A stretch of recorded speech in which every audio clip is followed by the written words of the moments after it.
On va commencer par le point de chausson. Alors, le point de chausson, pour les droitières, elles vont le commencer à gauche du vêtement. Je vais le prendre comme ça, l'ourlet vers soi, ok. Donc, j'ai bâti, hein, j'ai tout préparé là, mes échantillons. Donc, on va le mettre là, voilà, on va se mettre là, vous voyez, on va travailler pour les droitières, donc de gauche à droite. Alors, on va faire un petit point dans ce sens. Ensuite, on va aller piquer le fil vers vous. Deux petits fils dans la trame du tissu. Voilà mon point de chausson. Donc on va faire alternativement un point dans la trame. Alors un point, vous voyez, j'ai deux fils. C'est vraiment le plus petit possible, hein, de ma partie qui sera visible sur l'endroit, et un point comme ça.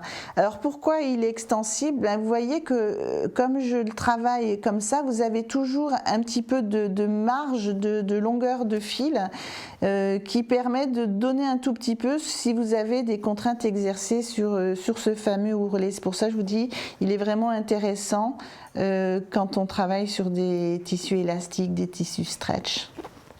Donc voici notre point de chausson, je pense que vous avez compris. Je vais le faire quand même pour les gauchères parce qu'il n'y a pas de raison, et puis déjà je serai beaucoup plus à ma main.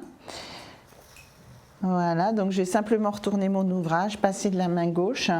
Donc c'est exactement le même travail.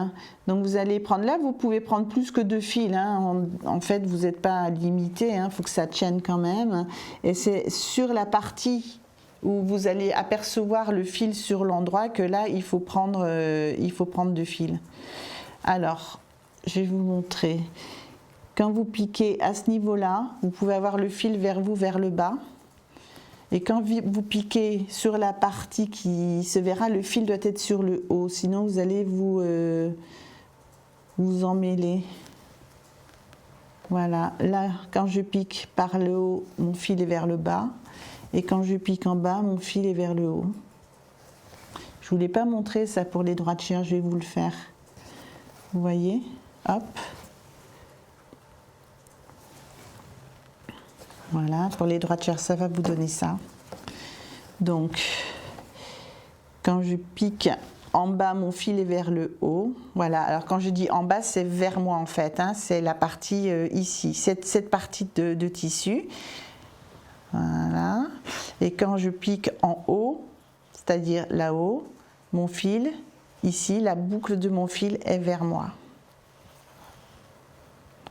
Voilà.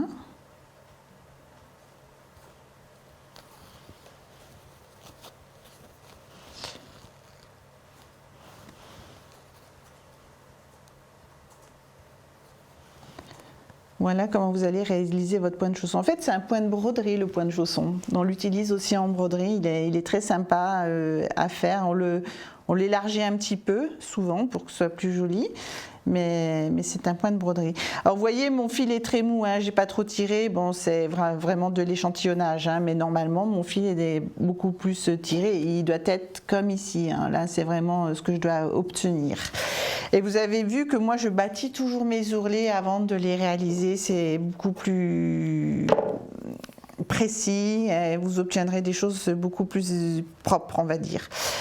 Alors, maintenant que je vous ai montré mon petit point de chausson, je vais vous montrer le point droit.